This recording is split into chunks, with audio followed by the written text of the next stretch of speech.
Hi. Hi. நான் சும்மா ரேண்டமா ஒரு நம்பர் டைப் பண்ணேன். நான் இந்த மாதிரி நிறைய ட்ரை பண்ணுவேன். என் பேரு உஷா. நான் இங்க சென்னையில இருந்து பேசுறேன். நானும் சென்னை தான். நீங்க? ஓ, சென்னையில எங்க?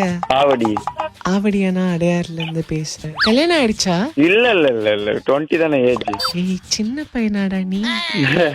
32 இயர்ஸ் நானு. அப்புறம் எனக்கு நர்வஸா இருக்கு, என்ன சொல்றதுன்னு தெரியல. இல்ல சாப்பிட்டு இருக்கேன். வீட்டுல எல்லாம் ஹால்ல உட்காந்துருக்காங்க. நான் வெளியில போயிட்டு என் கார்ல உட்காந்துட்டு பேசுவேன். இல்ல ஒரு 2 நிமிஷம் கட் பண்ணுங்களா? 2 நிமிஷமா? இப்பவே பேசலாம். என்னால அவ்வளவு நேரம் வெயிட் பண்ண முடியாது. ஏன்? எங்க வீட்டுல எங்க அப்பா உள்ள வந்துருவாரு. இல்ல மேடம், இப்ப இன்னும் ஒரு தோசை இருக்கு, சாப்பிடணும். நீ என்ன ஃபர்ஸ்ட் மேடம்னு கூப்பிடுறத விடுறியா? சரி, ஓகே ஓகே ஓகே. என்னன்னு கூப்பிடுவேன். கார்ல போயிட்டு கூப்பிடுறேன். A few moments later. பல தடங்களை மீறி நான் காருக்குள்ளே வந்து உட்காந்துட்டேன். ஆக உங்க நம்பர் வந்து வாட்ஸ்அப் நம்பர் மாதிரியே தெரியலையே. இல்ல, இது என்னோட வீட்டு லேண்ட்லைன் நம்பர். இது எங்க வீட்டுல தான். லேண்ட்லைன்ல? ஆமா ஆமா ஆமா. மீட் பண்ணலாமா? கிறிஸ்மஸ்.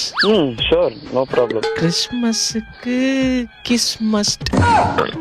ஏப்பம் விட்டியா? இப்படிலாம் அன்னைக்கு வந்து பண்ணிடாத. எங்க போலாம்? என்னுடைய ஹவுஸ். வீட்டுக்கு கொஞ்சம் பயமா இருக்கே. என்னுடைய வீடுன்னா நான் தனியா ஒரு வீடு வச்சிருக்கிறேன்ல. புரியல. உங்க வாய்ஸ் இப்படித்தானே? ஆமா, லைட்டா. இப்ப வரட்டா அடையாரு? அடையார் வரியா? போலீஸ் ஸ்டேஷன் இருக்கும் காந்தி நகர் பக்கத்துல, வந்துடுறியா?